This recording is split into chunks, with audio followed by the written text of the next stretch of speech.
All right. Well, welcome everybody back to the TRC podcast. My name is Merb, of course, and this is going to be a little bit different than normal, as you can imagine, by me giving the intro because, well, Alex is not here. He's taking the week off, and so is Jake. But we have Ryan and Adam and myself, as usual. And we also have, after several weeks of like name dropping him and saying how influential he is, he's here. Sean Rona's here. And Hi. basically this is just going to be like a very, not very, extremely like freeform analytical discussion. Sean is very influential with his analytics and stuff on both Adam and Ryan. So we don't really have any prompts, I don't think. We're just gonna kind of get into things. As far as obviously there wasn't a cup race for us to really go over from this past weekend. There was a truck race at Knoxville, which racing wise was really good, but um, to say that Fox Sports might have dropped the ball on that one feels like the understatement of the century. Because wow, that was pretty incredible what happened there. Like missing a flip in a race. I've never seen that before. But yeah, I don't know. That gobsmacked me when I saw it or didn't see it. Um, Mhm. and then there was also a Formula One race in Canada, which was a pretty by the book 2022 F1 race, won by Max Verstappen. So I don't know. Is there anything you guys want to talk about here to start? Yeah, the truck race was, I think what really got me the most was not the fact that they missed a truck flipping, it's that they, like, literally didn't even mention it for the rest of the broadcast. Like, you would think somebody in the production booth would have, you know, told them, hey, she actually flipped. Let's mention that. But apparently not. And then Brett Moffitt writing the wall later, same thing. So yeah. Yeah, not only Otherwise, I once guess but twice. That was yeah. pretty Oh, and then wild. let's also, just for good measure, let's go to commercial during the burnout. Well, not commercial, but side by side. Yeah. Yes, Otherwise, I guess the big highlight this week was the NBA Finals. Uh, we've talked about basketball a few times in here. I guess good thing Jake's not on this week. But yep, he's just talking in the chat right now. Mute. I hated the Warriors as much as the next guy during the Kevin Durant years. I thought between him and LeBron with the decision that really kind of set the NBA back for a while from a parity standpoint and really just a fairness standpoint. But I think now I really appreciate guys like Giannis last year, obviously a big example, who and the Bucks, they did it the right way. And then I think the Warriors this year, I'm happy for Steph Curry. People don't like him for whatever reason, but it's really what I appreciate him is that it's all skill and all intangibles with him. It's like he almost kind of reminds me of another guy who people are tired of because all he does is win. But Tom Brady, it's like he doesn't have this superhuman strength or anything, and it's just what makes him great is all the leadership and all that. Or kind of like Jimmy Johnson, even when he was. And now I guess I'm really glad Jake's muted now. But yeah, guys who like don't really jump out as you as these exceptional freak athletes, or in Jimmy Johnson's case, like a raw talent like Kyle Busch is, but just you know. So I guess that's on that really. Just I guess since there's no race, felt like I might talk about that for a few minutes. Yeah. Yeah. Well, I'm a diehard Laker fan for my whole life, so my thought on that was I was just excited to see the Celtics lose. Yeah, Really, I I just basically feel the same way as Ryan does. I I hate super teams, and I hate it when stars congregate in big markets. So it's really nice to see that. I think the super team era is finally dead in the NBA. I mean, only hope. the Lakers failed at it this year. Sorry, Merv. No, The that's true. Nets failed Well, at it this year. for those that Yeah. don't know, I've kind of like disowned the Lakers for this year because it was just pathetic after a while. Yeah. So I don't have any issues if you want to take some pot shots. Okay, I'm welcome. good. Hey, I mean, I'm a Washington Wizards fan, and my team's greatest moment that I've ever watched was either Paul Pierce making a game winner that was like a second after the buzzer, or John Wall forcing a game 7 only for Kelly Olynyk to end our season. So, but yeah, I mean, that's part of what I've really always appreciated about basketball in particular is that ideally it's like got this perfect balance of star power and structure, and that's really what I've been doing with like college basketball metrics that I've been really working on that I'll have up in a minute, but really just measuring what coaches are best at having structured teams that anybody can kind of just plug it into. And I think I could, if a team wins a lot, that's perfectly fine. It's just what I don't like is obviously teams that take shortcuts to success, like the Warriors with Durant did, and like any team LeBron James has ever been on, other than I guess the first time in Cleveland. And in college sports, you have like Alabama football or Kentucky or Duke basketball who just buy all the top players. But I always will appreciate naturally built winners.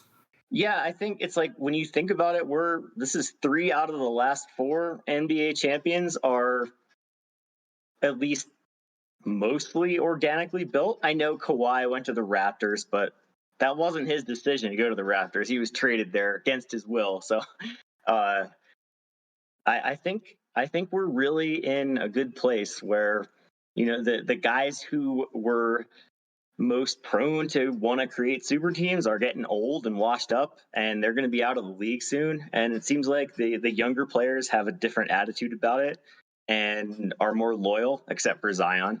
And that's really good for the game. It's good for sports in general. So I hope what we've seen the last 2 years continues.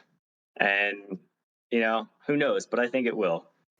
Yeah, I enjoy definitely the parity we've seen in the NBA the past couple years as well. But anyway, Ryan mentioned his college basketball metrics, and I feel like that'll lead as somewhat of a segue into a lot of what we're going to be talking about with this episode, Mm-hmm. and that's analytics. Obviously, we have Sean here, and Sean, uh, so Sean and Adam, you guys have been collaborating for, is it almost like 20 years now at this point?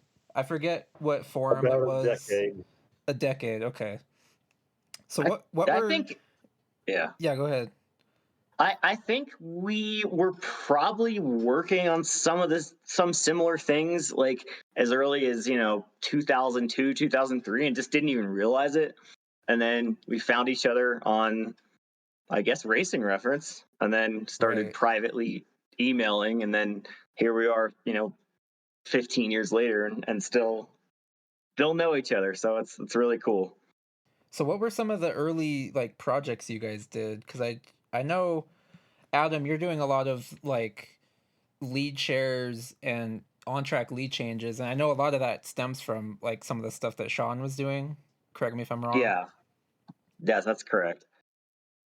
So, I mean, what I first started with, at least, and I don't know if Sean was doing this, but I was always experimenting with different point systems. I mean, the number of different point systems that I tried for Cup, it has to be at least 50 different ones that I experimented with. Some ridiculous, some okay, but not good enough. And this is before we had loop data, so you had to just go off of finishes and laps led. That's all we had. And I was just obsessed with trying to make a better point system. And I think that led me to realizing like what's predictive towards future success and then what's more luck and just looking at the past. So and what I noticed is that leading laps tends to predict future success regardless of where the driver finishes. That was kind of the main theme that I got from my early work. Yeah, let's let Sean talk about it too. I did some of that stuff a little bit, but should I start and try to talk about my history as a fan, because I know you all did that on the first episode? Yeah, for sure. Okay, the first race I watched was the 1994 Pepsi 400, where Jimmy Spencer passed Ernie Irvan on the last lap with what was later revealed to be an illegal car. I thought it was legit for quite some time and overrated Spencer for many years because of it. I was a Dale Earnhardt fan initially for the stupidest reason because he finished third in that race and drove the 3 car. I'm not kidding. I was 9 years old and even less mature than that because I was a special ed kid in elementary school while also being this borderline child prodigy at the same time, which was very weird. I watched a little more in 95 and 96, but I didn't really get into NASCAR until the tail end of 1996 when my dad and I had discovered NASCAR.com and had discovered that they were now doing lap by lap updates of each race. My dad did not have cable at the time, so he could not watch most races, but I got obsessed seeing the timing and scoring, which had just debuted that year. I mean, they had been doing it, I guess, since 1993, but it wasn't online until 1996. And then I watched the season finale in 96 at one of my dad's coworkers' house, and then in 97 I got really into it. My dad did get cable early that year, and then I started watching the Busch and truck races. Then I started watching RPM Tonight regularly, and I watched about half the kart races and a quarter of the IRL races or something, and just about everything. I was watching qualifying, happy hour, all that stuff. I haven't watched most of that stuff in many years. But okay, the first statistical project I did was a very simple one at the tail end of 1996, where my dad and I went on NASCAR.com and we entered the top 20 points finishers in a Microsoft Excel spreadsheet. I think it was my first spreadsheet. I was 11 and just listed all the drivers' finishes with their average finish. I mean, which I would find totally lame now, but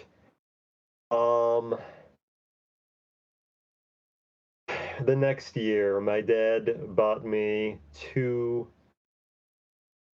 statistical guides, one of which was very dog-eared, the Napa Almanac of Stock Car Racing, that had the top 50 finishers from each of the NASCAR point standings from 1949 to 1996, as well as the 2 years of trucks.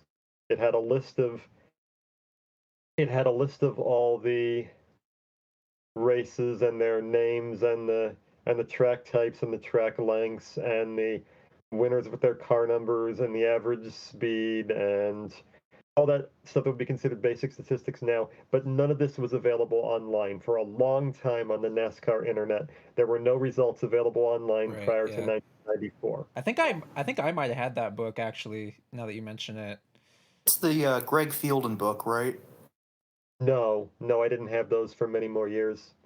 Greg Fielden's series was called 40 Years of Stock Car Racing, and then there was a sequel book called 40 Plus 4 that took it to 1993. But I didn't have those until the late 2000s. They were very expensive and out of print by the time I was a fan. all right. It really does put it into perspective. I mean, I've never really even thought about that because I'm a full decade younger than you two are, but it's like I wouldn't think of all that stuff as being advanced statistics like at any time. But I guess it really was But back but then before but for loop 1990, data. but for 1997 it was, and I mean I was doing all sorts of random statistics back then. I was like, some of them are what we would now consider obvious things, like consecutive winning seasons. That was not something you could really find easily. Like most wins by track type. I was even doing all sorts of stupid things that were completely meaningless, like most wins by month and I also had a much slicker, glossier book just based on it was a huge spiral notebook for the 1996 season, and it was a lot higher production, but I didn't look at that anywhere near as much. And the other one I really dog-eared was the 1998 NASCAR preview and press guide from the next year. I used all those things a lot to like. I usually hand scribbled statistics. Now I am primarily famous online for my typing successes. I won the Ultimate Typing Championship at the South by Southwest Interactive Conference in 2010. It was featured in 2 videos that have garnered over 20 million views combined. I was basically the fastest typist on the internet for the entire 2010, set all sorts of records all over the place. That is what I was primarily known for, but I usually enjoyed racing more than I enjoyed any of that other stuff. Well, maybe not so much in the 2010s because that was kind of a yucky decade mostly, but anyway, in 1997 my dad took me to my first 2 races at Watkins Glen. I grew up in the suburbs of Syracuse. That was the track that was close. I went to the Busch race, camped out there in the truck race as a 1-day event. I think we left before the Busch race was over. I got a couple of fact sheets signed by Steve Park and Elliott Sadler, who are at the time my 2 favorite Busch drivers. I actually named a stuffed dog after Elliott Sadler once. I was very weird. I went through a long chain of different favorite drivers, most of which I can't stand anymore. I went from Dale Earnhardt to Mark Martin to Tony Stewart to Ryan Newman to Juan Pablo Montoya, and I don't like any of them anymore for good reason. But Yep. the fact that I was such a bandwagon fan, I think actually helped me as an analyst because I could see things from a bunch of different perspectives rather than just being like my guy, right or wrong, which is something a lot of people have trouble with, obviously. Right. So I know that was a Adam bias. said that too a lot because Adam doesn't have like a favorite driver, right? You're kind of just Right. see everything objectively as much as possible. Yeah, I try. So I got really, really into racing in a lot of ways in 97, 98. I was watching every Cup, Busch, and truck race, half the kart races, a quarter of the IRL races. Didn't really ever get into F1 properly because, like, right when I was getting into racing, F1 moved from ESPN to the Speed Channel, which I could never afford because it was like a really expensive cable plan that included that. So I never really got into Formula One properly. Although, granted, that was probably a very boring era considering the many, many years of Schumacher dominance. Yeah. Yes, it was. I can confirm that. Yeah. That was like the tail end of Michael's dynasty is like when I started watching F1, and yeah, definitely.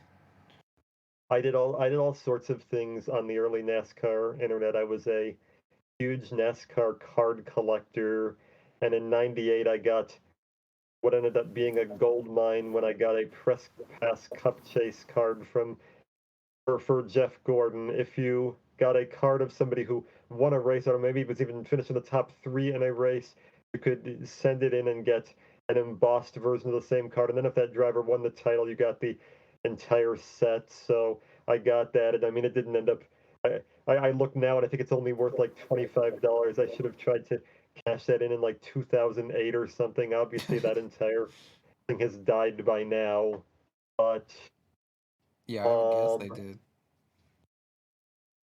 I also had some diecasts. I started my first auto racing website on GeoCities at the end of 1998 when I was 13. It was called Front Row Race Net, and it was 2 words like that instead of 4. I don't know why I did that. It, um, there were a lot of little kids with GeoCities sites that were linked off JSki. Now, a lot of people will tell you that what was great about JSki was all of the news and rumors he had. No, that was not what was great about JSki. A lot of his rumors were complete bullshit the whole time. I mean, I knew people who had just randomly mentioned things on message boards they came up with themselves that actually got printed on J-Ski. What made J-Ski That's hilarious. what made J-Ski special is that it became the hub for the entire independent internet. How he linked all the independent commentary sites, and he made them big. That's Racing and Front Stretch and Catch Fence and Racecom. There were a billion of them. Most of them no longer exist. Front Stretch is still kicking, and Catch Fence is still kicking. But there were a ton. Oh, Perfect Paranoia, that was a good one. So I started reading all of these places, and Jayski, because he was an amateur himself initially, he he loved linking everybody's amateur sites. So I was on there pretty early as a teenager, and I was not the only one. There were a lot of us. On my site, I had a um, I did have some basic stats on it, but that wasn't the main thing. I had a top 25 poll where I invited people to select the um, top 25 drivers of that week, like something you'd see on ESPN Power Rankings or something. Almost nobody ever did that. I mean, I probably only had like a couple hundred people visit that site ever. I had a most popular driver contest in the 1999 and 2000 seasons. In 2000, I spammed a bunch of fan clubs' message boards for each driver. Some of them were appalled and considered it really bad etiquette, but some of them embraced it. So the 2000 contest ended up being a battle between, drumroll please, Bobby Hamilton and Chad Little. Very nice. Why? Very popular. Because their fan bases were the most engaged on the fan forums. I mean, it was a really simple thing where I had web counters on each page for each driver, and I checked them at the end of each night before going to bed and updated it. So people just clicked reload as many times as possible. That's all it was. But I still don't think there was anything else like that on the NASCAR internet at that point, admittedly. So it was kind of unique in its weirdness. Yeah, it sounds pretty Um, like idiosyncratic and wow, I'm just amazed that there actually was a Chad Little fan club. That's kind of Right? mind-blowing to me. That's what I'm thinking. I mean, who else is the Northwest going to root for? Yeah. Good. Fair enough. Good point.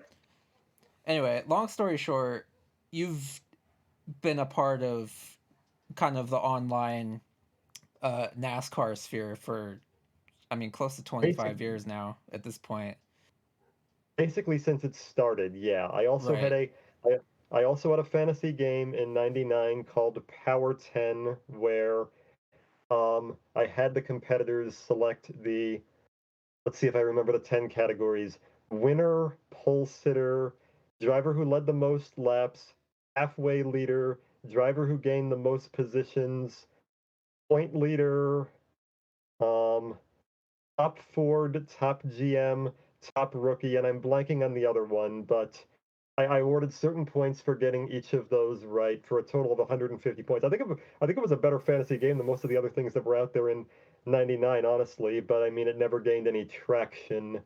Um, at the end of that year, I had been reading. The site was called SpeedWorld.net at the time. It became, after several name changes, SpeedFX, Racing One, and MRN. That was my favorite of the independent amateur sites. And my favorite columnist at the time, who was a big influence on me, was Matt McLaughlin, who is still on again, off again at Front Stretch and has been for many years. He was always kind of curmudgeonly, and his '90s stuff and his 2000 stuff was way better than what he's been doing in the last 10 or 15 years, which is basically rehashes of all his old stuff. But he was a big influence on me, and he really got me into that site.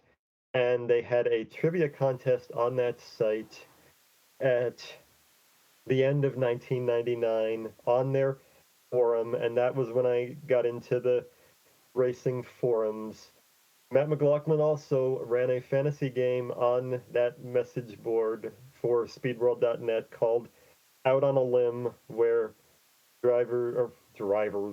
where fans in the group selected the pole sitter and the top 3 finishers for each race. He started this at the 1998 Coca-Cola 600, a year and a half before I got there. And I mean, that year it would have been really boring. You just pick Gordon for the pole, Gordon for the win, Martin for second, and Burton for third, and you get a score of -5 or less for the entire summer, basically. But because it was a number of positions you were off in total, and I mean, they were the top 3 in almost every race that summer in some order. But I mean, I thought that game was very boring and repetitive, so I decided I wanted to have a game that wasn't boring and repetitive. So 2 years to the day exactly, well, it was that weekend, the 2000 Indy 500 Coca-Cola 600 weekend, I started another fantasy game on there, which gained a little more traction, called the Pace Car Challenge, which I originally intended as a parody of Matt McLaughlin's game Out on a Limb. I decided I wanted a game where the people I had playing answered different questions every week. I don't think there was anything like that anywhere at that time. And I asked some weird off the wall stuff like for the fall race at Loudon, I believe I asked what driver would have the largest difference between his car number and the difference between his finishing position and the it was the difference between the car number and the sum of the start and finish positions. I mean, I was asking really weird stuff. I asked what the theme song for the Bristol night race would be. After I was getting annoyed when everybody was spelling Jerry Nadeau's name wrong, I actually awarded bonus points to anybody who spelled the 25's driver correctly, and some people still got it wrong. Well, I also asked questions across all disciplines of motorsports for most of the history of that game. So I asked some F1 questions, IndyCar questions, NHRA questions, even though I didn't know crap about NHRA and still really don't. But it was a unique thing, and both Out on a Limb and Pace Car Challenge still exist. Although the forum they came from no longer exists. There was a splinter group of Racing One members called Racing Stalkers, and I posted there for quite a while in the late 2000s, early 2010s. And the game's evolved there, even though neither Matt McLaughlin nor I have been on that family of sites for many years. But it's kind of wild that a game I started over 20 years ago is still going on an entirely Yeah. different site. That's definitely pretty wild that it's lasted that long. But I think that also, and it's easy for us to say like within this community, but a lot of the things that you've come up with have been very everlasting statistically wise. I mean, like in our community, I remember one of the early stats that I remember you doing was, I guess it's terminal natural leader, TNL, and basically it's the last person to like take the lead on the track. Am I right about that? Hmm. And I know Yeah, that's something that we've all like. Sort of, it's incorporated in my numbers, sort of, because I was talking about last week the whole loop data thing with there's a pass during a green flag pit sequence, it has to count as a lead change, as it counts as a regular pass. But yeah, it's something that I've incorporated. It actually is in XDW, another one of my stats, which is expected deserved wins. I calculate that the best I can. That's a full tenth of the each race's XDW is for the driver who makes the last on-track lead change. That's a Sean influence there, and his other thing that I've taken from, although I've also adjusted it, is the cumulative races led, as he calls it, which is like just the percentage of each race that a driver leads, and then it just adds up each race. I do is basically a weighted version of that, where I put more emphasis on lead changes that happen later in races, where like each lead change, it goes from multiplied by 1, then by 2, by 3, depending on how many lead changes there's been. So, I think for both what I do and for what Adam does, that's really Sean is not only just with the statistics themselves, but also just for really getting me invested in all this type of stuff. Because my initial background was kind of the same, as what Adam was talking about with. All right, NASCAR's point system is kind of flawed. Rewards consistency too much, and it doesn't really. There's more to the story than just the results. So I kind of really wanted to experiment around with different systems like that, and then it all just ended up being what it is now. So. Right. Yeah, I just want to also chime in and say that, like, for me, when loop data came out for the first time, it wasn't released until 2006, even though it's backdated to 2005. That was like a kid on Christmas morning for me. Like, it was suddenly this whole new world of data, stuff that I wished I could have access to, particularly average running position. That's something that before loop data existed, I always thought about that. I'm like, how did drivers actually run during the race besides where they finished? And so to finally have access to that, I think not just that data itself, but all the ideas that I got from it, it was really, I think, when my work went to the next level and I became more invested in doing it. And now, unlike Sean, even though I'm only 1 year younger than Sean, I did not really start messing with this stuff until about 2000, 2001, because as embarrassing as it is, I did not have Excel until then. So I didn't really have the opportunity to create any stats in the 90s.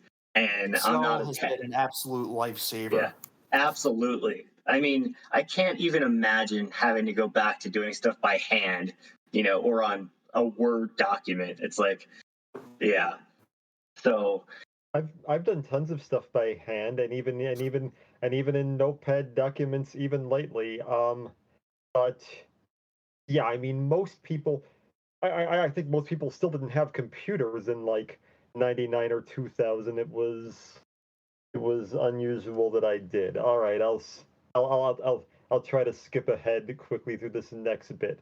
Even though I can acknowledge in retrospect that 2001 and 2002 were great seasons and maybe had the best parity of all time, I was rapidly losing interest in that time in my teen years, primarily because well, I mean, I was getting ready for college, and I guess I saw it as like, especially at that time, the broadcasts were getting redneckier and redneckier with the boogity boogity boogity and all the increasingly gross pre-race displays, and I was finding it hard to like, even though the racing was good, the packaging was so bad, and I was headed for college. I went to Cornell, and it would have been like embarrassing for me to admit I was a fan in that area, even though I can acknowledge that the racing in 2003 was probably still good. I haven't seen much of it. I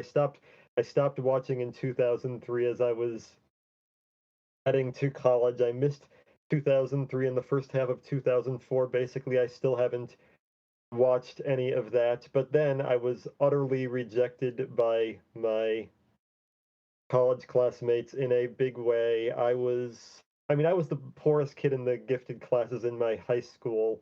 So when you go to Cornell, where everybody is significantly richer, I was even poorer, and I was a complete social reject and nobody. So I basically got back into NASCAR to rebel against the preppy types who were not giving me the time of day, which is not the right attitude to bring, I am sure. But so I was regularly watching again by the end of 2004, and especially in 2005 and 2006. While I was at Cornell, I took a class on database structures, and also during my linear algebra class, I was beginning to daydream. This was like 2006. I was beginning to daydream about starting a rival to racingreference.info, which at the time was racingreference.com. I was already aware of it, but a lot of the people on Racing Stalkers, it was a couple people, I guess maybe just one, but there was this one guy in Racing Stalkers who kept commenting on how galling it was that Racing Reference called itself that, because at the time it only had the top 3 NASCAR series in IROC. So I decided I wanted to start a site where I covered everything, and that didn't really exist. Now, Racing Reference, I mean, that was innovative for its day in 2003, because there was no site before that that had all the NASCAR Cup races back to 1949. I remember that for a while, TNN's website, which was country.com, had all the modern era races dating back to, I don't remember whether it was 72 or 75, but it was one or the other. And it had the descriptions of each race from the Greg Fieldin books, at least through 1993 when he stopped writing them. But so TNN's website had most of the modern era on it. NASCAR's website did not. I think NASCAR's website still only went back to 1996 back then. So Racing Reference was a big innovation in that it was the first site that had everything back to 1949 on it. But I decided I wanted to launch the site that had everything, all kinds of racing on it, including F1, IndyCar, and so on. So a few days after my Cornell graduation in June 2007, in the summer between my first graduation and my second, between my last bachelor's year and my 1 year of grad school, I got a master's in applied statistics in 2008. The summer in between, I launched race-database.com, which was going to be my attempt to outdo Racing Reference. However, I made a bad miscalculation when I did that site, because I decided to enter the IRL kart and Formula One results first, because I figured that it would be faster and I could get that done sooner. However, because it takes so much longer to enter all the Cup races, obviously, by the time I had finished entering Cup, Racing Reference had added Formula One and IndyCar, so anything I added after that would have basically been redundant, and Race Database never really gained traction. And I undercut myself constantly, because when I was really trying to build up a Race Database in like 2008, 2009, I was also really getting into the Racing Reference comments section. So I was like one of the biggest commenters on the site I'm trying to compete with. And it was just stupid, but at least I made the connections I have here, I guess. It's not likely that I probably would have ever made it profitable anyway. I started making my own standings tables, and I decided that I didn't like average finish as a statistic, and I didn't like laps led as a statistic, because laps led is biased towards the races that have more laps, the short track races, and biased against the races that have fewer, the super speedways and the road course races. And average finish is biased because it depends on the number of cars that are in a race. Like if you look at the average finish statistics, like Lee Petty was way on top with an average finish of 5 or something, because almost all the races he competed in had only like 20 cars in them. So I decided I wanted to correct for that and make uniform statistics that that I could apply across years and across series to compare performances in different series to each other. So I invented percent beat, the percentage of cars each driver beat in a year or in a career, to correct for the bias of average finish. And I created average percent led to correct for the bias that laps led creates. And obviously miles led is the exact opposite bias, because that would be biased towards the super speedway races that have more miles. But I had not seen anybody do anything with average percent led. Eventually I converted average percent led into doing it on a race by race level, so it was comparable to the number of starts or the number of wins, and I made it cumulative races led.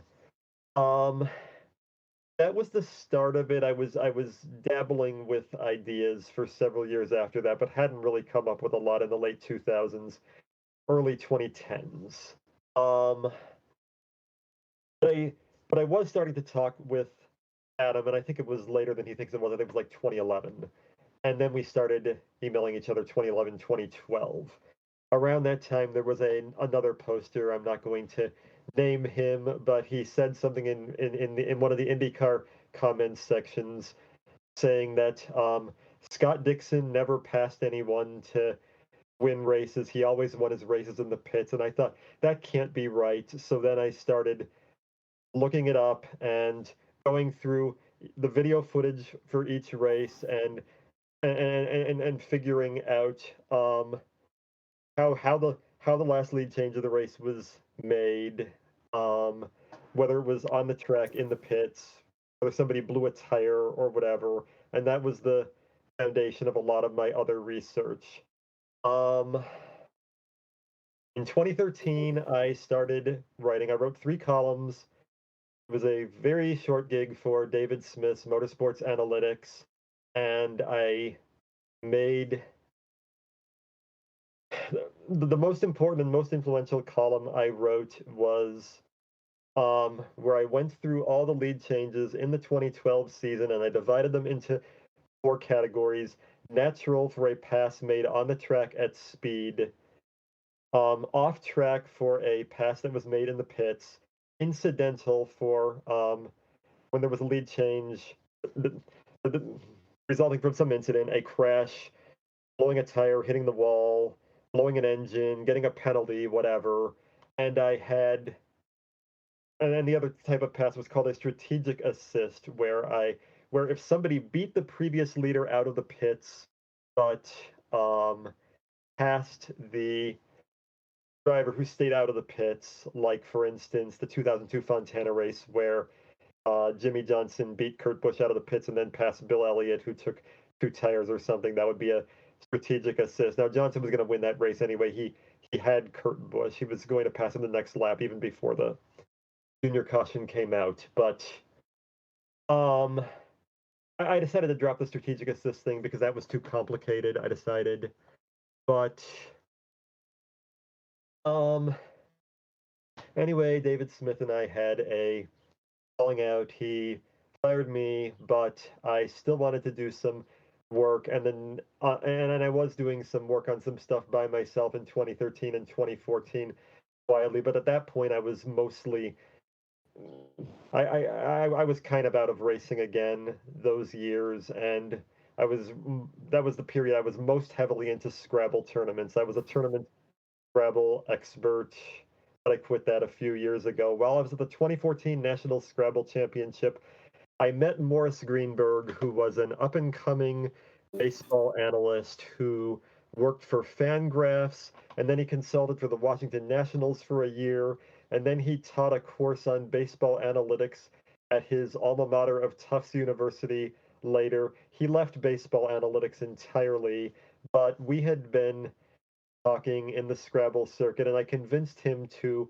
let me lend one of his sabermetrics books while we were at the National Scrabble Championship. So while everybody else was socializing that week, I was reading this sabermetrics book that Morris lent me. Although I do think it was one of the things that led me to establish racermetrics. It was very important.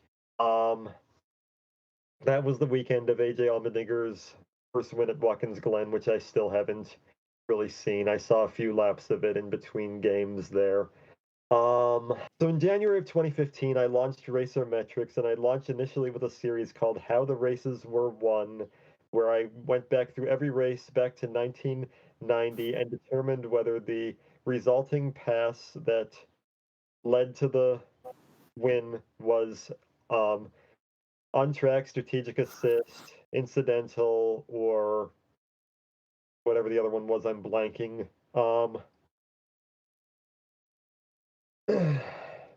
And I did this for every year back to 1990, and then I eventually modernized it into what I called terminal natural leader. I decided I wanted to have things in comparable units, where you could compare the number of on-track passes for final on-track passes for the wins to see who was lucky and who was unlucky. And and I was able to figure that out. I mean, the unluckiest drivers were, I believe, Dale Earnhardt Jr., Martin Truex Jr., Ernie Irvan, and Sterling Marlin. They should have had many more wins than they had in those years.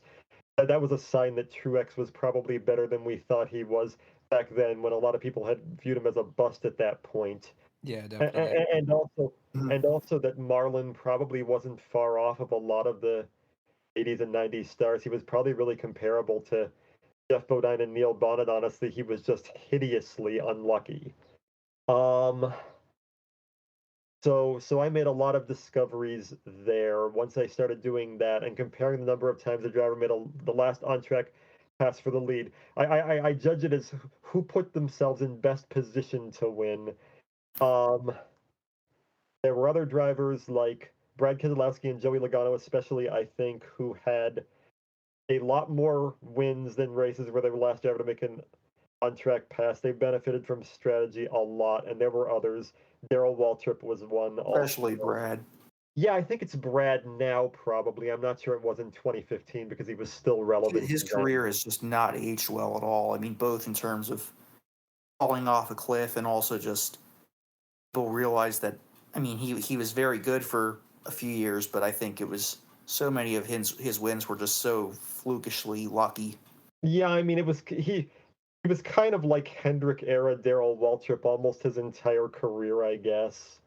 Um, and that's obviously not peak Daryl Waltrip because I mean, even in his best year of those 1989, he was barely better than Ken Schrader. Waltrip was very lucky to win 6 times. It should have been like 3.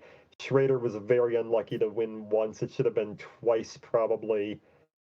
And yeah, that's probably what Brad was most of his career. Very similar to Ryan Hunter Ray, who I have them inextricably linked in my mind. They both have so many more wins than they should have. I mean, Plus at least the Keselowski, at 2012 least titles also. yes, they both backed into, yes, Mm. and they were considered breaths of fresh air because Penske hadn't won a title before, and because Penske and Ganassi had lockdowns on the IndyCar titles for years, but they weren't really breaths of fresh air. It's not like Penske and Andretti weren't powerhouses; they just didn't win titles. Right. Um, I've said that a lot I with think really Brad the too. Like the way that we were just in terms of the Cup Series, we were so starved for like new talent in that era of like basically after Denny Hamlin won the Rookie of the Year from like 2007 to 2013, we were just like starved for some new fresh blood. And so Brad, came on the scene and kind of like warped all of our minds into thinking that he was a lot better than he was. And I think kind that's of because kind of similar to Hunter Ray in IndyCar. that's Hunter because Rice, it was all just because he was American, and we didn't have any good American Well, drivers at the yeah, time. It was, that's also true. when Yep. Danica Patrick and Marco Andretti are like your biggest American names. That's yeah. I think though, Sean kind of touched on it a minute ago. What really one of the things that we all do with this is kind of really, really just what's the word I'm looking for here? But just you know, challenge. Yeah, that's just challenge the fact that people come up with a lot of lazy narratives at times when it comes to Brian luck. Newman. No, not just Newman. I'm just talking about luck in winning races. People say if a driver isn't good at winning all the races that they're in contention for, then they're a choker or they're not clutch. And it's in every sport, but it's like Chase Elliott in 2020, the first early in the season, somehow because Kyle Busch wrecked him at Darlington and then his idiot crew chief made him pit in the Coke 600, somehow he's a choker. Or even before that when he didn't win his first 2 years because Denny Hamlin dumped him at Martinsville, and there's that one Chicago race where he's leading with like 2 laps to go, and there's a caution and a pit strategy jumble or whatever.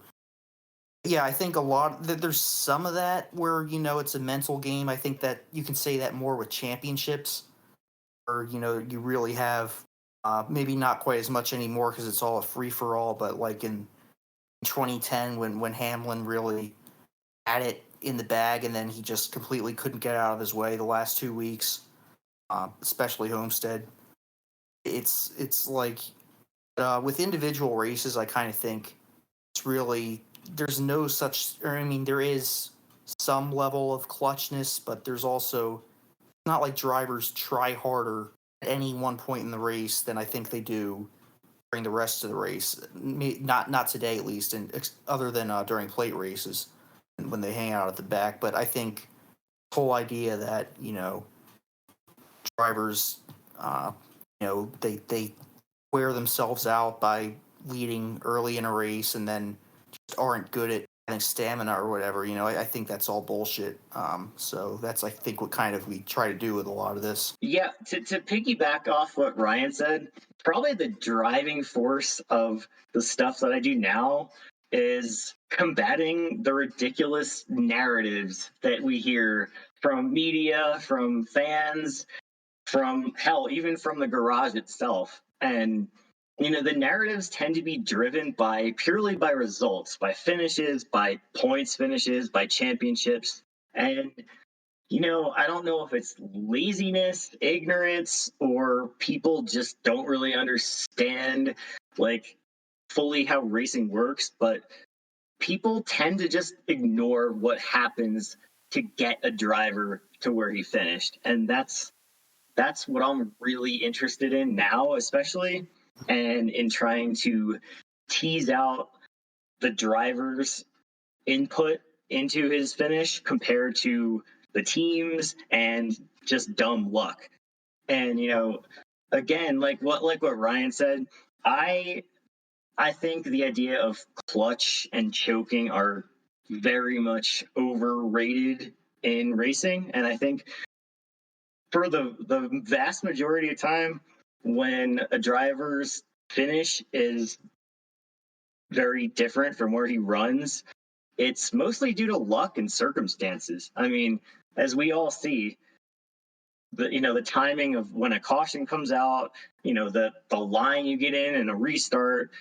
There's just so many pit crews that, especially this year, it's like some pit crews are amazing, some are terrible, and I just think that over the long haul, the way a driver runs is far more important to how Yeah, good he it's more is than where he sustainable. finishes. More Exactly, and I sustainable, and think I think yeah, really the best way to put it is just that the great drivers aren't necessarily the ones who capitalize on every single opportunity, but the ones who just put themselves in positions to win more than anybody else. right, And and I think yeah, go ahead.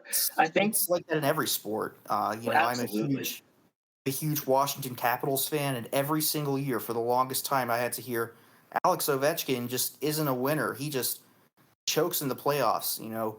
It wouldn't, and really, it's just luck. Especially in hockey, where games are decided by you can go 30 minutes without anybody scoring a goal, and then you just get one break, and then finally they win, and it's like, oh well, he actually showed up in the playoffs this time. No, that's not at all how it works. It's put yourself in position to win all the time, and sometimes you get the breaks, sometimes you don't.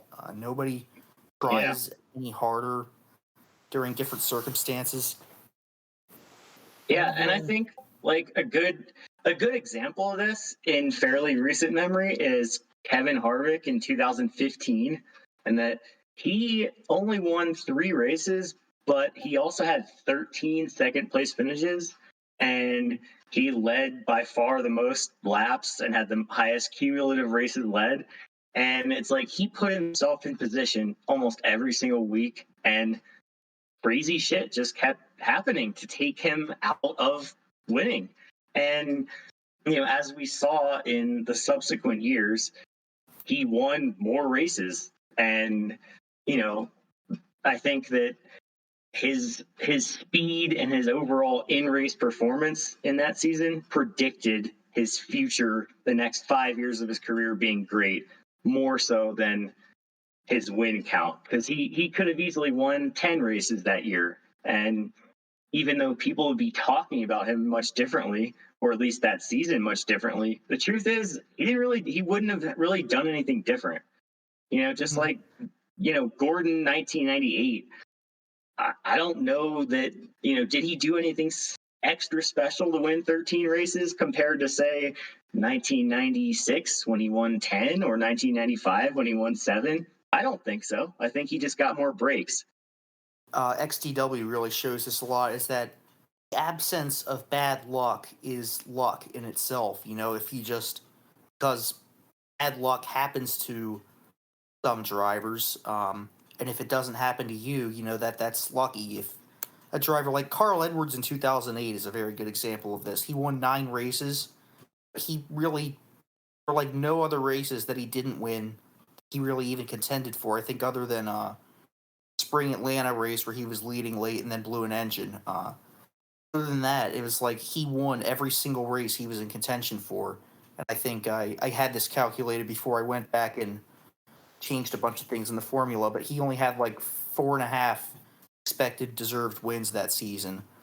Because, most of the time you dominate 8 or 9 different races, you're probably going to win a good amount of them, but not all of them. And so that's just, I think Jimmy Johnson that year came out having the better numbers, and in a lot of his seasons, really. People always love to point to the Jimmy Johnson only led the series 3 different times in points over the full season, but I think other than 2016 and other than maybe 2006, which I actually just finished, and that's it all came out as a big toss up, but he's the best driver in every one of his championship seasons, even if the full season points didn't show it. And so but it's just once again, the numbers on the results don't tell the full story, and there's more to it. Yeah, I think that's the moral of the story. Just real quick, I was gonna say, like, there's so much more context involved instead of, we've had plenty of people in our community. I'm not gonna name names and things, but who, and not just in our community, but in, on Twitter or wherever, like, who just take results as the gospel. That's exactly what happened. Is just how the results, played themselves out, and I don't know. There's so much more context, and that's why for me, as a non-analytical person, it's refreshing to have all of you guys like doing what you do, because it opens my third eye or something in some way and makes me see things in a different light.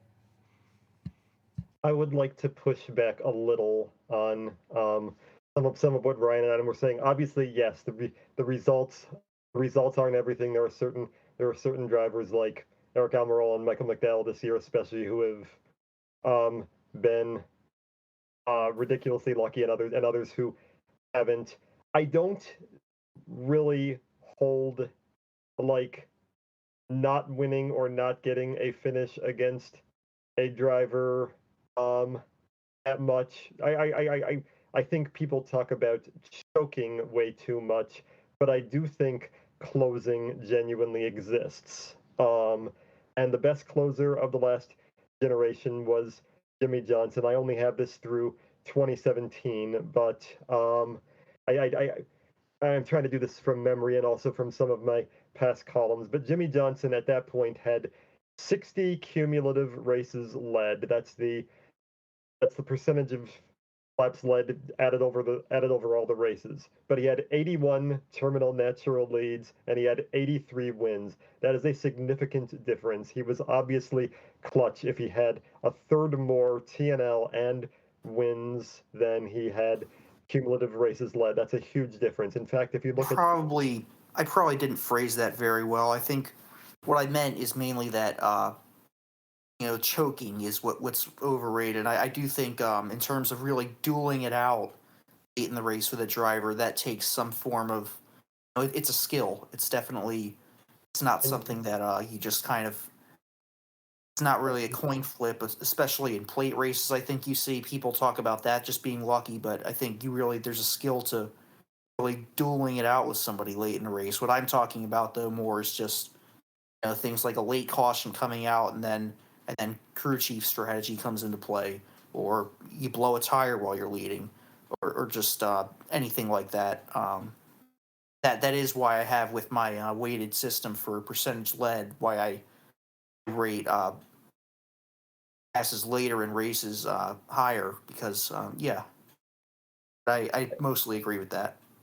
And Jimmy was an amazing duelist. I mean, I believe from memory he had an 81-34 record on the final lead change of a race, and that is flat out ridiculous. Yeah, that's And wild. Wow. Wow. I didn't even know that, actually. Damn. Yeah. and and to bust one of the popular narratives, the idea of Here we go. Carl Edwards being a choker. Oh. He was not. I thought we were going to talk about Newman here. That'll be the other one, but Oh, God.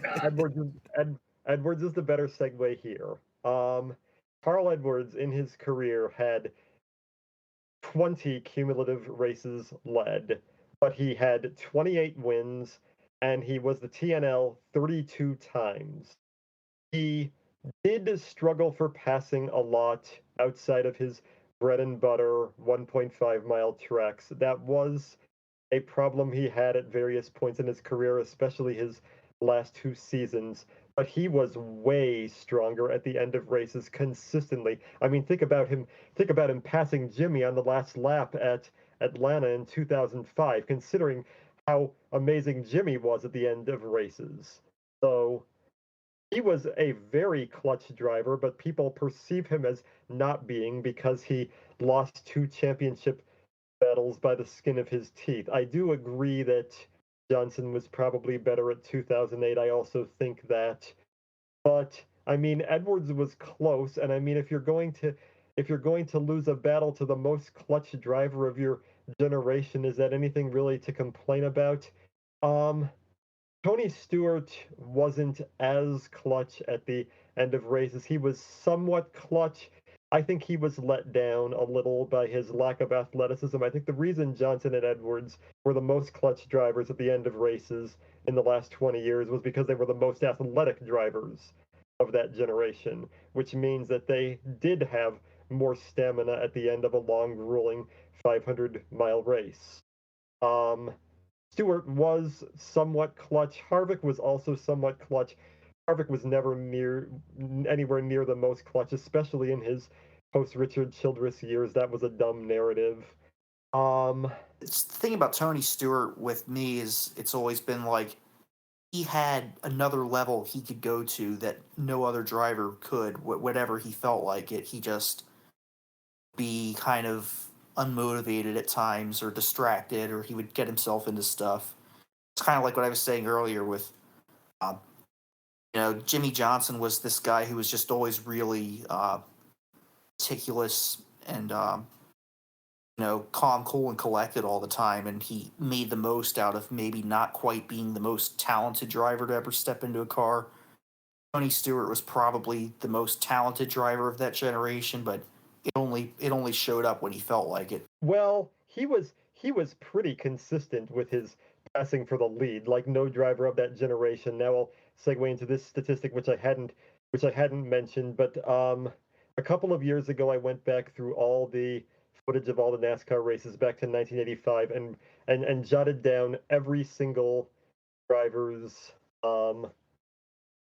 lead changes and the lead change records. The number of times a driver made a pass for the lead, on-track pass for the lead, a number of times a driver was passed. And Tony Stewart had the all-time best lead change percentage in that period. He had a record. This was after he retired, I think. So 365 and 248. He had a lead change percentage of 59.5% of the time, which is insane. I mean, most people are like in the 48 to 52 range. So, I mean, so Edwards lost two championship battles, the two times he was really in there, to the best passer of his generation and the most clutch driver of his generation. Losing to those drivers does not mean that Edwards was not clutch. He was very clutch. It was the thing he was best at, actually. And on the flip side, Stewart's one-time teammate Ryan Newman. This was as of a couple of years ago. I think I did this in like 2018. But Newman had a lead change record of 126 and 195 for a lead change percentage of 39.3% at the time, and he hardly had any lead changes after that, so it couldn't have shifted much after that. So what you're saying is Um, the narrative about Ryan Newman being the hardest guy to pass probably Total isn't bullshit. accurate. Mm-hmm. Newman has been kind of a punching bag of us for a little while for A little, maybe like a decade about. for being Yeah. very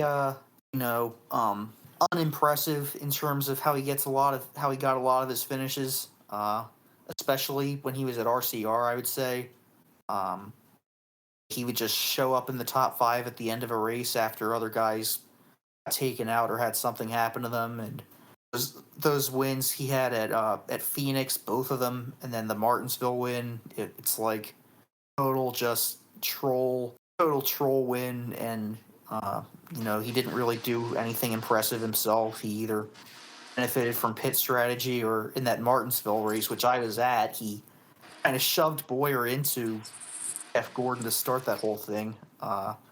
Somehow Clint got blamed for it. Yeah, and I guess the whole having such a bad passing record, part of that's because he was such a great qualifier, but it's also kind of just, that type of thing. I think he had a negative lead change record every single year of his career, never positive. I mean, so and he was not winning many poles after like 2007 or something, so it was a consistent trend. The only Yeah. reason he was winning and dominating as much as he was in the beginning was because of his qualifying, in my opinion, Yeah, and also that's the fair. strategy at the end. Yeah, and Sean, just to back up what you're saying with his lead change record, his lack of ability to pass was also true throughout the field. If you look at his pass differentials, including to loop data, it's negative, I believe, every season of his career. And then our old buddy David Smith, he had a thing called like true passing differential. Oh no, that's Ryan. Sorry, That's but my he had he had a thing where he would pull out pit stops and incidents from the green flag passing numbers, and even with all that pulled out, Newman was still the worst passer in the series pretty much every year. So he has come out very badly in my passing numbers, and Tony Stewart has been, for the seasons of the earlier seasons, 05 and 06 that I finished, Tony Stewart absolutely dominant in passing. Actually, even better in 2006 than he was in 2005, which is surprising. But I think he was very unlucky that year, although some of it was self-inflicted. But he also had an injury for about a month, and when he wasn't having problems, he was pretty much just as dominant. And you can make a case for him being probably the most dominant driver that year still, even though he missed the playoffs. It's really just a total toss-up. Newman, though, I did the 2019 season I have finished where he made the chase with Roush, and everybody's saying, "Oh wow, that's so impressive for him to do that with a Roush team that hasn't been relevant in a while." He was 22nd in ETDR, behind Paul Menard, behind Austin Dillon, barely, pretty much right even with Stenhouse, who was his teammate that year. And really, he had a few impressive runs, but it was most of it just kind of benefiting from attrition and just showing up in the top 10 at the end of a race without ever running there. Yeah, the thing with Newman, and I'm going to give Jake some credit for this because this is something he says a lot.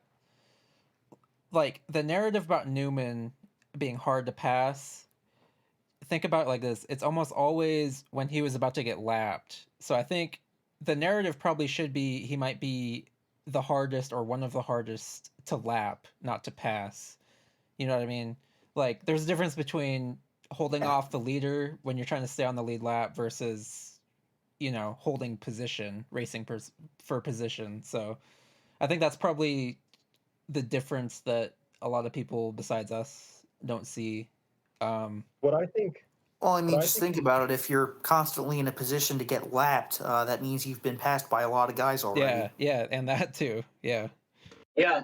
And one other thing, just to add to that, is that Ryan Newman is the all-time leader in lucky dogs received, or free passes, as it's technically called, which means that that actually surprises me a little bit. I think I discovered that a few years ago. I'm not sure if it's changed since then. Yeah, no, it's actually listed on TobyChristie.com.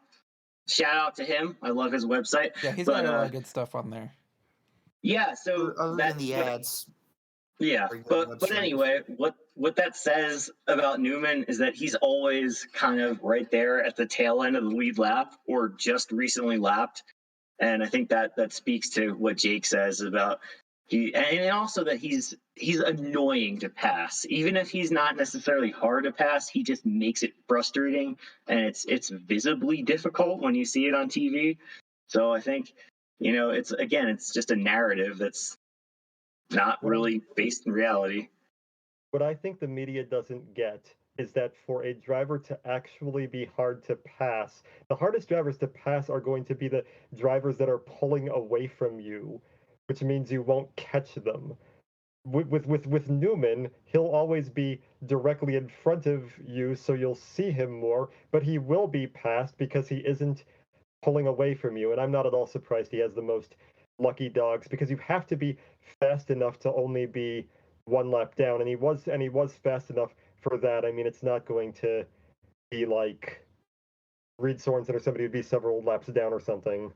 Probably a bad example, but no, I get what you're saying. Yeah, it's like it used to be Robbie Gordon who would always kind of have that reputation. I guess back when Newman was at least always running well enough to stay on the lead lap. Usually, I always remember they had the single file restarts with the lapped cars on the inside. There would be so many races where like Robbie Gordon would be the first car lap down, and he would just make it miserable for the leaders, just doing anything at all costs to get his lap back. Like that one Sonoma race. Well, Bristol. Actually, no, that was when he was fighting for the win. Yeah, but, there was also Bristol 2002 where he like caused a big wreck. Yeah. Trying to like and Jimmy's back bumper off when they were a lap down coming to the restart. That's one of the classic Robbie moments. Yeah. After he jumped the start too. Yeah. Well, those are two different races actually that I'm talking about. Oh yeah, it was the both. Jump start was the sprint race. Junior too that same year, right? Oh yeah. So speaking of Junior, I just want to pass along something from Jake, who Junior has said on his podcast that Ryan Newman was the biggest prick on the racetrack. So not only was he annoying to pass, but he was an asshole about it. And, Junior's a pretty good source. Robbie Gordon has a lead change record of 19-32, 37.3%. I believe we've discovered a trend here. Uh-huh. Yeah, definitely. So, I mean, for a guy like him, it makes more sense because he wouldn't run quite as well, and he would probably get the lead a lot on pit strategy. His passing throughout the field actually is, at least for the seasons that I've done, it actually is pretty good. In 2006, he was consistently among the best passers throughout the field. That's part of why he was just had that published, and he's 18th for the season in ETDR when he was, I think, much further down the list in the standings. So he was ahead of Newman that year. Yeah. So Sean, could you just tell us like the top 10 and bottom 10 drivers in lead change percentage in your database? Okay, with 10 or more races led naturally. Number 1, Jerry Nadeau, 62.5%. I sort of threw that one out. Number 2, Tony Stewart. Number 3, Tim Richmond. Number 4, Jimmy Johnson. Number 5, Ernie Irvan. Number 6, Kevin Harvick. I believe Harvick jumped Johnson with his later hot years after that. Number 7, Ryan Blaney. Number 8, Martin Truex Jr. Number 9, Dale Earnhardt. Number 10, Davey Allison.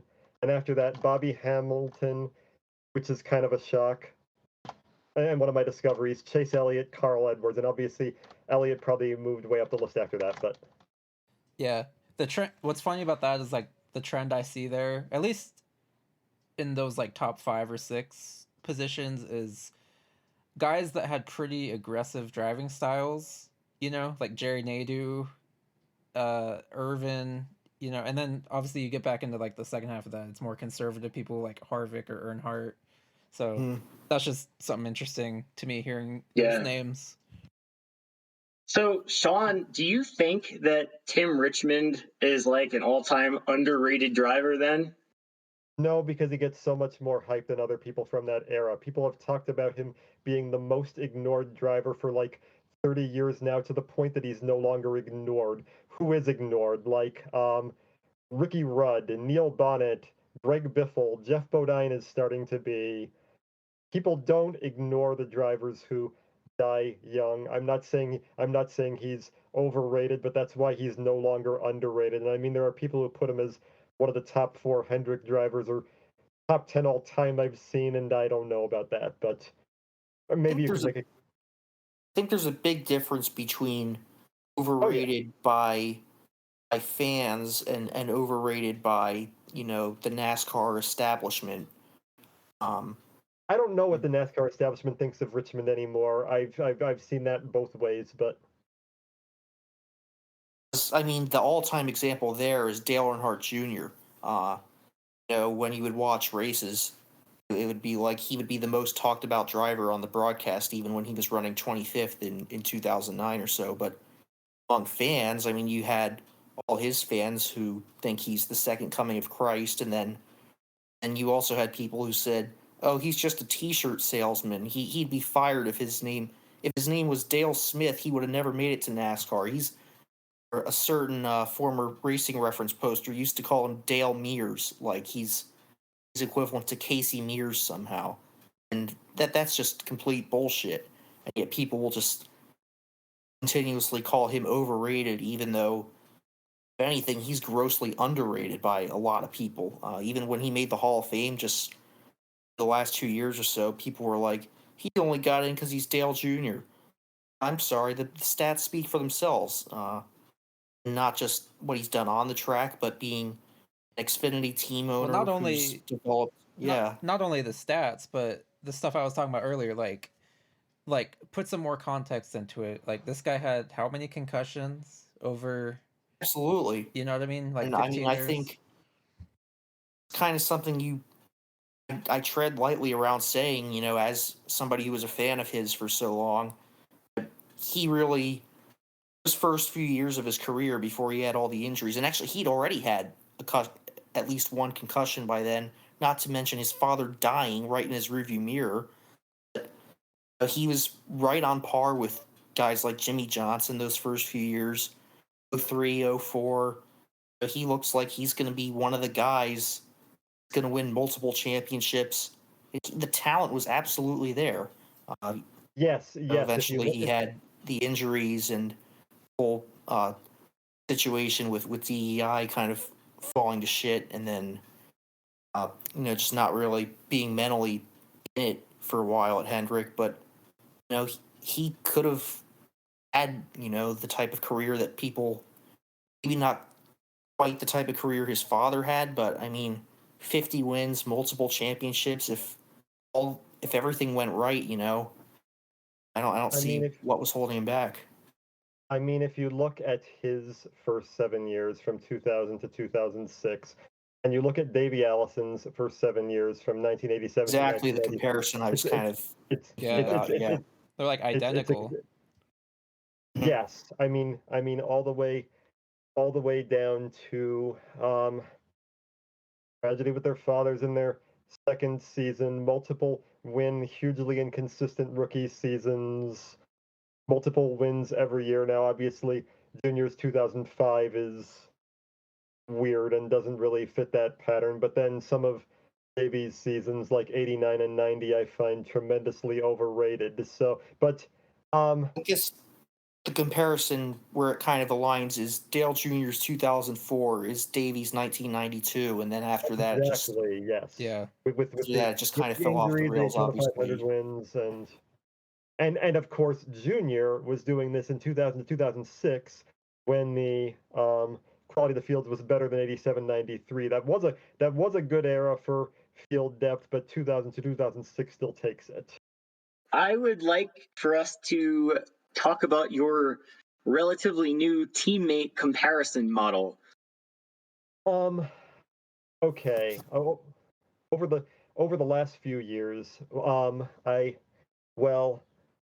had like these two concurrent projects going on at the same time. I just recently quit out of competitive typing and released a book on the history of competitive typing last fall, but simultaneously to that, I decided I wanted to do a project where I ranked the top 1,000 drivers in motorsports history, and I had done a few things like that. I did a top 100 drivers list for the in the run up to of the 100 greatest IndyCar drivers in history, and the run up to the 100th running of the Indy 500 in 2016. I think that list is really bad now. I think it has most of the right names, but I waited short but dominant careers too high, and longer but less flashy careers too low. I would correct that now. I also did a top 100 list of the top 100 drivers of 2015, and I did the top 200 last year. I decided that I wanted to rank a top 200 for every year in motorsports history. I still am not close on that, but I have a lot of ideas for what I want to do there and how I want to rank drivers. So I figured if I was going to do that, I wanted to have an objective measure of driver performance relative to each other using teammate comparisons. I had seen people do that before for F1 metrics. There hadn't really been a NASCAR model yet. I did an open wheel model consisting of all the major league open wheel drivers who competed in either F1 IndyCar, Super Formula, or Formula E from 2000 to the present, and any teammate correlations I can close up with them. Then I decided to do a stock car model also that after that, and I included performance in all kinds of stock car series as long as it was two drivers who made cup starts. So I included drivers starts in Busch, in trucks, even in some of the K&N stuff, and USAC stock cars and a lot of other series, as long as somebody had a teammate who eventually made a cup start. The model is defined so that the average driver over a career has a rating of 0, and so roughly how it works is that let's say that your teammate has a 60% winning percentage of all their other teammates, and you go 50% against them. So you would have a rating of 0.1 because you beat your expectation by 10%, since the average driver against that driver would win 40% of the time. And so I took those averages across all teammate comparisons, and then I reiterated my model 30 times each time until I came up with a complete rating. The ratings are way off for the drivers from the 50s to the 90s, as I discovered. The 50s and 60s drivers, actually, a lot of them are okay. I think they're too high usually, but most of the right names are there. But the drivers who peaked in the 70s, 80s, and 90s are all over the place and often way off. One of the problems is I did not adjust this for age, so there were a lot of the baby boomer veterans like Rusty Wallace, Dale Earnhardt, Daryl Waltrip, who largely had teammates in their declining years,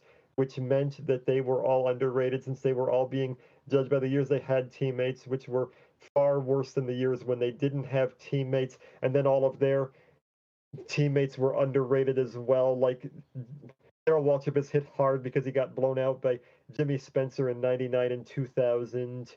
And that means all of Waltrip's teammates at Hendrick, like Rudden, Schrader, and everybody related with them, is underrated too. So you can't really take any of the ratings seriously, I think, until you get to Jeff Gordon and Mark Martin, who were the first two drivers who had a lot of comparisons in the 21st century when basically everybody in the field had teammates. So before Gordon and Martin, this is really shaky, but I do think it is quite accurate for the most part for the 21st century drivers.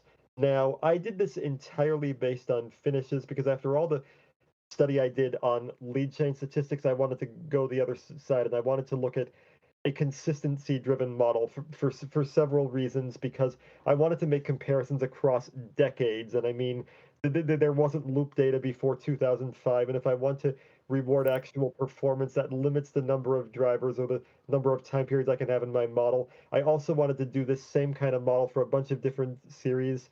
I'm still working on an open wheel model for all the Major League open wheel drivers back to 1946. It's probably about 80% done, but I've been slogging on that lately.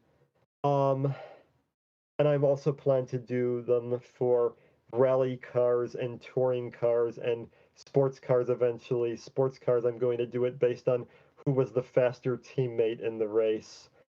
And I figure by doing all this stuff, that will help me rank top 200 lists for individual seasons. And I do use this stuff a lot. Basically, I try to come up with a combination of each driver's rating as well as their dominance, looking at the two sides of it and trying to piece them together to come to one number. Like, for instance, the highest rated NASCAR driver of last year was Chris Buescher, and that's just because Ryan Newman was washed up. And the year before it was Kurt Busch, and that's just because Matt Kenseth was washed up. So this won't be totally accurate because I would have to add an age curve to adjust for things like that. No, I do not think Kurt Busch was the best of 2020, nor do I think Chris Buescher was the best of 2021. But I did use that, and I did take Chris Buescher over a couple of other marginal selections like Austin Dillon and Ricky Stenhouse, and I put Chris Buescher in the last tier of my top 200 list because of that. This year, for the record, the top 10 drivers by my ratings are, I mean, this sounds kind of random, but Kyle Busch, Kyle Larson, Kevin Harvick, AJ Allmendinger, who is beating both of his Xfinity teammates by a lot more than it seems like he should be, although I think that's because Landon Castle is much worse than where I have him rated right now. Alex Bowman, Chris Buescher, Kurt Busch, Martin Truex Jr., Ross Chastain, John Hunter Nemechek. That's the top 10, and that doesn't sound awful, but it does sound kind of random in some spots, especially Bowman, who I don't think anybody would put fifth, but he's actually consistent for once this year, which is a change from years past. It's probably too small a sample size, and the luck hasn't even out yet. Like, I have Tyler Reddick at -0.2 for this year because he's 3-7 against Austin Dillon in finishes. I only count the races where both drivers finished. So unfortunately, most of Reddick's best races were the races that Dillon DNF'd, as I recall. So that Dillon's been extremely lucky. Reddick's been extremely unlucky. Although I do think that a driver who only beats Reddick, or a driver that only beats Dillon 30% of the time should be rated really badly. So it's just that it hasn't evened out.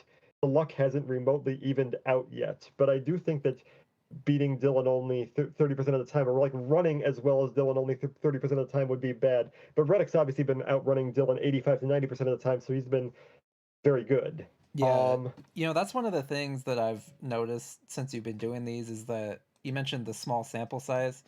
It seems like these are really accurate for, like, in the scope of looking at their full careers, but it does get a little bit wonky with some of the smaller sample sizes, like the Chris Buescher beating up Newman thing, or Reddick versus Dillon this year.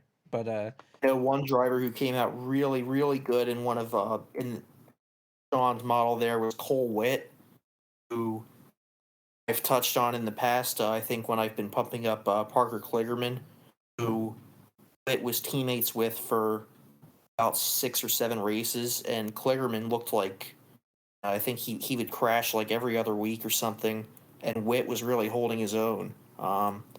He was also teammates with Alex Bowman and destroyed him, and I think also Matt Benedetto, who people were really pumping up for a while, and then I remember him shared the car with Corey LaJoie for 1 year, and was much better than he was. So I think definitely one of the all-time lost talents. I think. Yeah. Yep. Most underrated driver of the 21st century for sure. I have him rated at 0.145, which is 35th of drivers going back to the 50s. He is only barely behind Martin Truex Jr., and he is over, for instance, Dale Earnhardt Jr., Buddy Baker, Jeff Burton, Tony Stewart, Brad Keselowski, Greg Biffle, Ryan Newman, Dale Earnhardt even, but I don't count that because that's only based on his 97 to 2000. He's much worse. But, so yes, which might have potentially had the potential to be a championship caliber talent, according to this. I absolutely believe it. The only driver I think who had more than 5 races against Witt, who tied Witt, was Chris Buescher, and Buescher does well every year by my models. I mean, I have Buescher like right behind Chastain, Bowman, and Byron. I don't think I really believe that, but maybe there's a case to be made for that. Maybe if you put Buescher in a Hendrick car, he'd do something like Bowman. I don't know. I think it's that Bowman and Byron, I was going to say they aren't as fully formed, but I mean, Buescher came up around the same time they did. Never mind. I would say of those, I think Byron is probably the only one that's not fully formed yet. I think we kind of know what Bowman is. As far as at least just you never know what to expect with him. I think we've all kind of come to realize that. But yeah, Buescher, I feel like Buescher, I don't know. I think he's probably about what he. I don't think he's gonna get better. Say if he got a better ride or something, but I could be wrong. I mean, he had a great run at Sonoma. I mean, he's matching Brad this year, and he blew out Newman last year. I mean, that's what part of it is, and part of it is also how badly he was beating a lot, because I count all 3 series. Part of it is how badly he was beating his Xfinity teammates Yeah. like Bubba, like Sadler Elliott there. Sadler, yeah.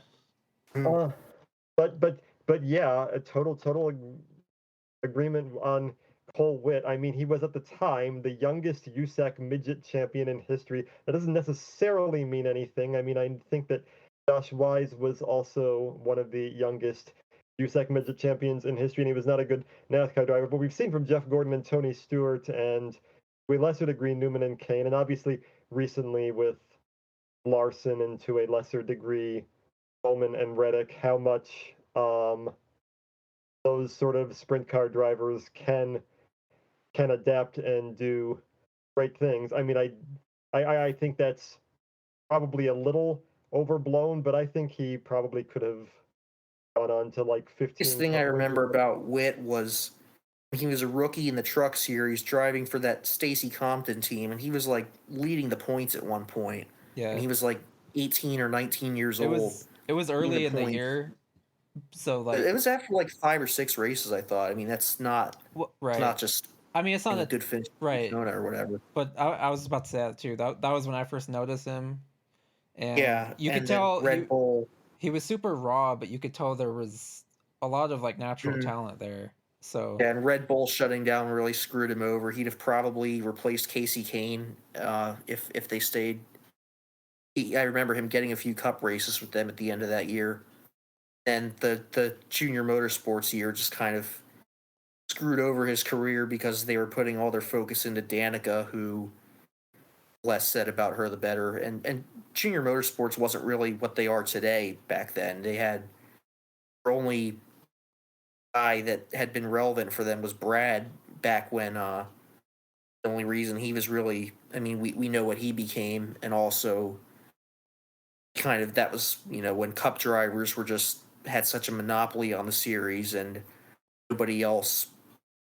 There weren't, and that was before the pick a series rule, and I think after that, we really saw more guys really develop there. So there are a few other drivers I wanted to note who had above average ratings despite being lowly regarded to some degree. Well, John Hunter Nemechek isn't really lowly regarded. People know he's good, but he's still in the Truck Series, and it seems like he may be for some time in the future. He's at .065, not far behind Chris Buescher.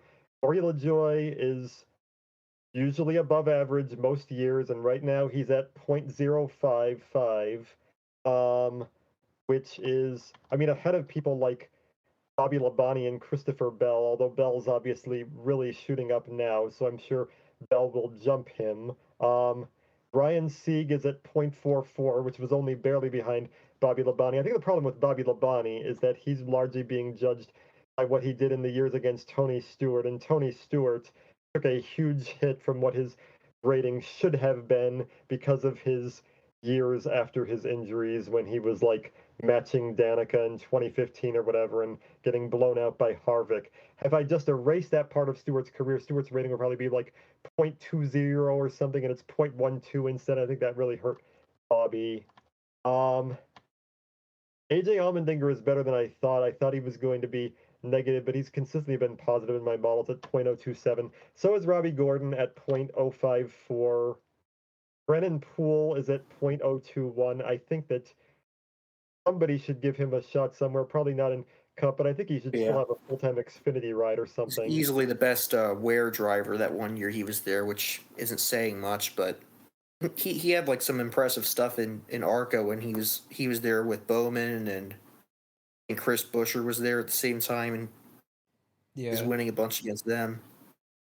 Parker Kligerman and Mike Bliss I have as just below average, but still I think a just below average. I mean, Parker Kligerman was minus 0.001, but still, drivers like that should have 7 or 8 years in competitive Cup equipment at least, and Kligerman hasn't even had part of one, so he's still one of the bigger injustices of the era, even if he was basically ultimately just average. I mean, there are a lot of drivers well below average who have won. I'm sure he would have won several times at least.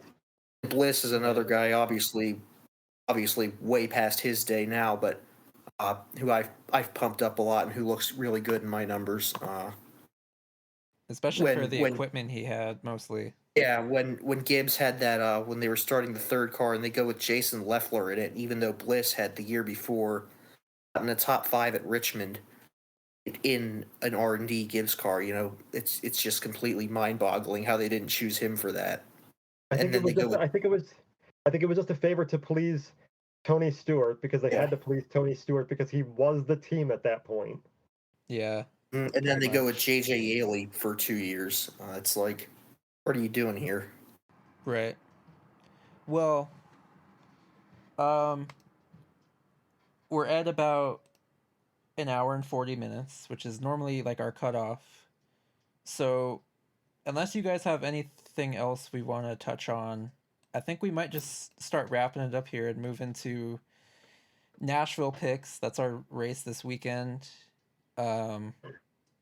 Anybody have any hot takes for winners at Nashville? In our predictions game that we have in the chat, I went with Alex Bowman just because it seems like that kind of unpredictable sort of Bowman type of race, I guess. He's really good at Dover, which I guess is kind of similar. And I don't know. I just have kind of a gut feeling that this is nobody's talking about Alex Bowman right now, which tends to be when he wins, and Nashville will no longer be on the schedule. I don't know about that. I don't think this is a hot take, but I picked Kyle Larson to win after he dominated last year at Nashville. It's just hard for me to pick against him, frankly. And I think he's been faster than people realize recently, but he just hasn't had the results. So I can't pick against Larson. Who do you got, Sean? Kyle Busch, because he seemed to be the fastest overwhelmingly at Dover, and he's been significantly faster than the past few years. Obviously, the concrete thing could carry over. It seems like the Gibbs cars have had a lot of speed on like the 1.5 mile super speedways, and that's sort of like the halfway point between that and Dover. I don't see Hendrick being as fast. Yeah, I've also got Kyle Busch, which is funny because I've been hyping Trackhouse at Nashville for like several weeks, like on the podcast. Before Suarez won at Sonoma, I kept saying I think Nashville might be the week for Suarez based on his recent intermediate speed. I know it's not like technically an intermediate, but it does race like one. Plus Trackhouse is like based in Nashville, like their company or something. So I think they're going to put a lot into that. But that said, I have Kyle Busch as well because I just think Kyle's due for another. Or I guess I know he won the Bristol Dirt Race, but let's face it, he kind of had that fall in his lap. So I just think he's due for a race where he like leads a lot and closes the deal and ends up winning because I think he's been really good this year. I think it's been his best year since 2019, and I think we're about to. Without a doubt. Yeah, I think he's due to start like clicking them off here pretty soon. So I'm gonna go with Kyle. But anyway, I think this was a good podcast. Um, of course, we really appreciate you being on, Sean. It's been a long time Thanks. coming, and it was fun going over all this analytical stuff. It's really fascinating what Yeah. you guys all do.